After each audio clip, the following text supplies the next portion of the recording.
that shit hurt. Gotta get it out the dirt. I don't know which is worse. I wanna go on. And what's going on, everybody? It's your boy V Steez. Your boy Relative. Back again for another episode of the Mx2 Experiment. You know, we do this every week. But actually, not Next week we're gonna be doing it because of the holiday.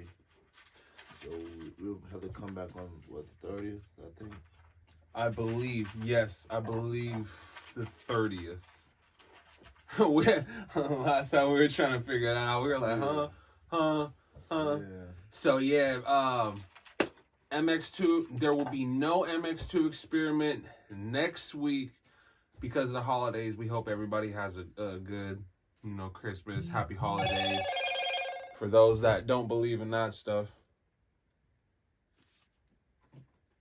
What we got going on for today, brother? We're just working on our label right now and closing the studio for a while so we can focus in on what we need to do as a team and make sure everything that we're doing right now, it means something type stuff.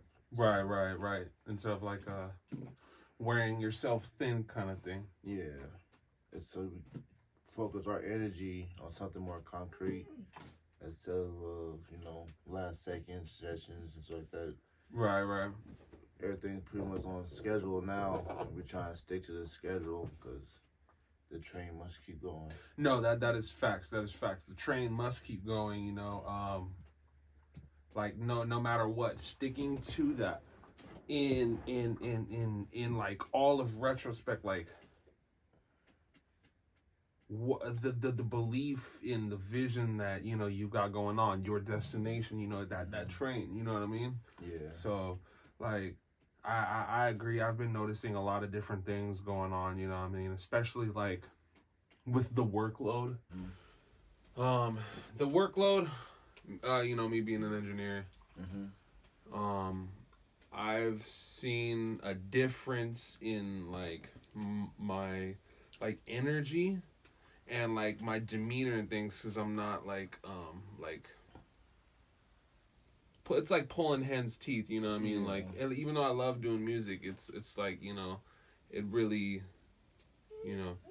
working different, different, just different situations, and it has a better outcome working from the inside, you know what I mean? So, and instead of waiting for next year to start doing what we need to do, like New Year resolutions and stuff like that, we actually started 2 months ahead instead of waiting for the New Year's. Because first off, tomorrow's never promised, so you can't just like, oh, I'm waiting until New Year's, then I'm gonna do my New Year's. Yeah, you gotta start right now. Yeah. So you can get like a nice momentum, and you realize that, oh, I can do this all next year, stuff like that. So yeah, that's one thing that I realized about locking in and actually doing stuff that's doing stuff that's gonna show up instead of just knocking out sessions, not really getting your full time's worth of what you put into the session and stuff like that. So now your energy is more saved up. So the projects that we do as a team, you have the energy, you have the vibe ready, everybody will be... Cause that's the importance of actually having a schedule, because it gives you time to prepare for that day. Yeah. Instead of doing it last second type stuff. Yeah, definitely. It saves energy, and it saves time that could be used for something else instead of just waiting around hoping somebody hits you up for a studio session. But now since we have a schedule, you know when your sessions are, so you can kind of breathe a little bit. Exactly, because it's organized. It's organized in a fashion that's controllable, there's a lot more things controllable, especially like when it's spaced. Yeah. You know what I mean? And so like if you know that you're only gonna you only want to or gonna get a song done that session, so you don't have to worry about stressing to get that either back or whatever, because it's all within the confines of the label, the teamwork, Mm-hmm. the overall goal and objective, you know, it's not so one sided. Yeah, yeah. You know what I mean? And that's the best thing about. That's the difference between being just a solo artist and actually working with a team. Uh-huh. Because you could assign an assignment to somebody to do one thing, and assign somebody else to do another thing, so it won't all be on your back. Right. And back to the scheduling, everybody would know. Well, I got this period of time to finish what I need to do, instead of forcing yourself to get it done all at once for the next project. Mm-hmm. So we actually have time to actually not only have time before we need to finish, but we have time to really put in the right amount of effort to make it sound professional, and everything will be on, like, everything will align up. Instead of like, oh, I need a few more days. Like, you had like a whole week now. It doesn't take, like you say, it doesn't take you a whole week to make a song. Mm-hmm. Right. Yeah, that's it's, you know, and doing that, you know, finding your team and really locking in, you know, it allows you to learn other things from other people, you know what I'm saying? And you definitely have to go into it open-minded. That is for sure. You definitely have to go into it open-minded. You can't be closed-minded, and like, you know, Nip said, you know, like, I'm definitely not the smartest one in my circle. Right. You know what I mean? And like, he had so much game for everybody else. Yeah, because he was around the right people. You know what I Especially mean? his older brother teaching him the business side. You know what I mean? Because it sucks when you try to teach people that the way you think is not how it's going to always pan out. If you don't know the business side, you will be used and manipulated because you're so eager to get that signing check and being on a label that's known for good artists and stuff like that. They show you all the glamour and good stuff, like, you know, oh, we gonna give you 50,000 in cash, and then we gonna give you chain and shit like that. They look at that like, oh, we made it, but if your music don't pop, all that $50,000, you don't know how to invest that. There's been artists that got signed with a car and a chain. That's literally their payment. Yeah. Like, and I'm just like, huh? Yeah, like, that's cool, but that doesn't mean you made it. You're still broke. You're still over here doing late hours trying to make your music. You know, trying to bring the product that your label wants you to be able to bring. And if you can't bring it to a certain level, now you're in debt and stuck with a contract you can't cancel out until you pay them back the money they gave you, type stuff. Yep. That's why it's better to learn the business yourself, so you know the ins and out on how it works, and Work with others on a common ground. Yeah, the common ground is music, obviously. Right, of course. But there's other people that not only does music, they can also either create a video or artwork for a cover. You feel me? So it's multi-talented people that could work together and work as an organization without worrying about extra money put out for the outside. Like, oh, we don't have no video guy, so now we gotta look around, find a video person, and or a person that make beats. That's why you always tell me, like, when it comes to making music and buying your beats, just because you bought a lease doesn't mean you could run it up to 1 million views without them taking it off before they get to a certain amount of views. And I'm pretty sure that people don't, when they buy the beat, I'm pretty sure people don't read the whole damn contract. There's a lot of shit to read. Mm-hmm. And you might not know all the stuff they talking about. So you over here like, fuck it, I'll just sign anyways or whatever. And then your or just use the beat anyway. Yeah. And then your beat runs up to the limit that is set on a contract. They either want you to pay for another lease, or you could pay for the exclusives. If not, they could take your. Or even worse, when you post it, it's already registered under somebody else. Somebody else's, yeah, because they doing better than you at that moment, and then. Or they're gung ho, and just released it because. Right. You know what I mean? So like that's, you know, and so that's a technicality because others don't know how to do it. Right. And so those are the kind of things you run into by being proper and learning these things, and then running into other people who do music and, you know, their improper maneuvers. You know, they won't do it And right. there was the dude said that being an independent label, even though the money might come in slower because you don't have all the big name promoters and stuff like that, but the money that you make as an individual label is way more percentage on your half than having to pay the middleman and stuff like that. Mm-hmm. That's why Nipsey said, like, fuck the middleman. Learn this shit yourself, and you ain't gotta worry about the middleman. It's kind of like, That's also why, like, building relationships, like network relationships, Yes. because if you Friendship, can't get yeah. it done, you know somebody that can get it done. yeah, You know what I mean? Somebody with quality. right. You know what I'm saying? Like, And when somebody knows that you're serious and you're good at it, they want to start fucking with you more often because they're like, this dude gonna be something. mm-hmm. They people can see. It's more about, even when it comes to basketball, he always says, hard work beats talent when talent doesn't work hard. Yes. So you might have the skills to turn heads and stuff like that, but if you really don't know how to promote your stuff, it's just people looking at your looking at your music, but you're not gonna make no money until you own that beat or own that part, because you could still generate some sort of traffic, you know, because there's ways, you know, and Instagram can pay you, Facebook can pay you. You could sell something, you know. It doesn't always have to be drugs. Don't sell drugs, everybody. It doesn't always have to be drugs. You know, you could sell something and get paid from that. You sell a shirt. What's gonna you know, stop, however, from you selling that shirt? Right. So you could still technically make money, but the thing is to, you know, own stocks, own masters, own royalty. You know what I'm saying? Like everything, publishing. I said like, too late. Oh, I'm Yeah. gonna wait until I blow up before I start paying people. Like, if you just tie them now, like, you'll still be unlimited.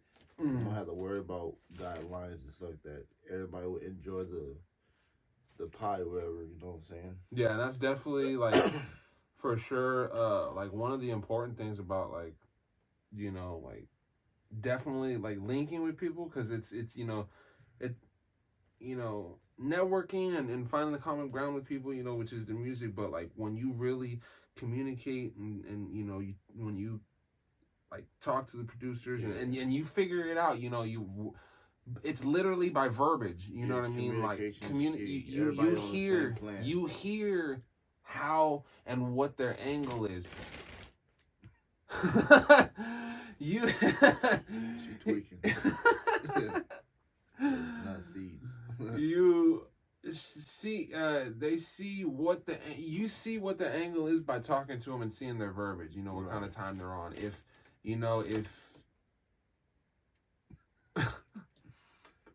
we got a guest today. I don't know if they can see her. But we're gonna have visitors today. say what's up, Julio. that's her name. Yeah. Who? Julio. Nah, that's not food. That's not food. Nah, that's not it, dog. That's not it, dog. What were you saying? You'll see by really locking in with the producers, you'll notice a genuine, like, an interest. Yes, respect, because you'll notice you'll be hitting them up. You'll be like, hey, I got this beat, or I did this beat X, Y, and Z, and they'll send you free shit. Just to they'll see do you like they'll do that.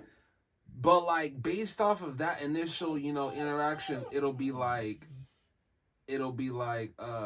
you know, they'll either give you not give you the information, but it'll be like, oh yeah, you know, lease, and you'll hit them with, oh, well, I already got the lease, XYZ, or, you know, they're more into it, more in for the feeling, for the music. If they're like, oh, for sure, and this and that, and this and that, and this and that, you know, like, truly answering back, and, you know, like, you know what I mean? And that's how you know and go from there, you know what I mean? To separate, like, I'm never gonna get a beat from that dude again, type shit. Like, you know what I'm saying? Like, he don't even, you know? So, it's, you know, it's all about how you approach everything. so you don't have to like. All right, it doesn't make sense for you to take 3 steps forward and 5 steps back when you could have nipped it in the bud before you had to go back and fix it type stuff. Yes. Especially when you get a beat and you blow up, they could actually charge you more than what the exclusive beat would have been, because they like, oh, he got money off my beat, so I'm gonna try to maximize how much I could get off of him. If he don't pay me, I could just take his fucking video down. Because and then not only you wasted money on the beat, but you also spent what, $500 to $1,000 for a music video. Now you can't use it no more. Because they'll be reading the situation like, oh, well, you know, didn't read this in the contract. Yeah, it's his fault. X, Y, and Z. Yeah. You know what I mean? And so that's the type of thing. And learning the business is best, because nobody want to babysit and keep telling the person, you need to do this, you need to do that, especially if you're not going to take it to heart and actually do what you was told to do. No, I don't need to do like that, because somebody over here, he did different, he blew up. Like, but everybody's not the same. Everybody don't put out the same quality. And especially if you're mimicking a style that's already out, If you you want just to sound the same like everybody else unless you spit some real shit. if you want to go play for the Lakers, go play for the Lakers. Yeah. Don't get mad if you get stuck in a G League playing for the team that's connected to the Clippers. If you want to play for the Lakers, go play for the Lakers. Right. This is Miami Heat or whatever. You know what I'm saying? Like Bulls, whatever. You know what I'm saying? But like this, you know, just learn your shit. It's once you get used to it, it becomes second nature. You don't have to worry about like, oh, I forgot how this worked, or oh, I need to go talk to this dude in order for me to get this type of video that I want. If you learn how to do it yourself, it's less money spent, and you'll be able to do it the exact way you want it, instead of having. Especially when you try to edit the music, you always was like, first I need to make sure the raw vocals sounds good, then we add the effects and stuff like that. But you in the middle of that, like, oh, make sure you put this, like, once I get there. Honestly, don't forget to add, once I get there, hold on, I gotta knock this part out, then we can put the effects on it. I don't know that part yet. Honestly, that's why I started mixing, is because, like, I was sending a lot of my songs to my mentor, and, you know, it was, you know, there was a lot of songs that were hit or miss, because, you know, it was training camp, and he would not mix every song. He'd only mix the hits. Right, that makes sense. And so, like, I'm like, fuck, dude, like, I like my songs, whether or not you do, you know, and that, you know, that's the name of the game. Yeah. You know, so what happens if the game isn't picking up my song? They're just picking up certain ones. And so, like, okay, so if I want to increase that odds, maybe I should learn how to mix my shit so I can put more, since it's already being filtered, kind of shit. You know what I'm saying? Go over it again. And so, boom. And then, like, I really learned and started loving how to make music. And then, you know, I tried to take it to the public, you know what I mean? And I started working with different artists, and, you know, I connected with a lot of different artists, but it just became a lot. So I'd rather, me personally, and I see the result of it, and it works out better. I'd rather just work with. I remember when I had moved to Benning, and one of the dudes, he was fucking with me, and he was showing me how to make beats and stuff. And I realized it's just like writing music. You know, you got the hook, you gotta make the hook. You got the chorus, you gotta make the chorus part. You got the intro and the outro. It's like that. So it's all in the same mold. This different aspect of each. Like when you have clay, all the clays are gray, but the sculptures are different. Even though they're the same color, but there's different sculptures. So I'd rather learn how it works than just hope somebody is on my side and actually genuinely want me to make it and help me out. But instead of depending on somebody, learn it yourself. Like, it's not that hard. It's like going to school. And that's what's good about, like, you know, like, focusing in with your label is like, you know, we can work on each other's strengths. Yeah. You know what I mean? And so we can really hone in and elevate. You know what I mean? Oh, he could produce, so we gonna make sure he does this. Or he could promote, so he make sure he does this. You know, And we do it all together. It's just one big happy family. Mm-hmm. But that's all the time that we have today. We actually went overboard about 5 minutes, almost 6 minutes. And, we got a guest right here. Mm-hmm. So. But you already know what's going on. Elevation. Preparation and progression for the 2023 year. Remember, next year we will... Next week we will not be here. So, like, comment, subscribe, share. Stay tuned for December 30th. I think so, yeah. December 30th, Friday, we'll be back. Peace. All right, y'all. We out.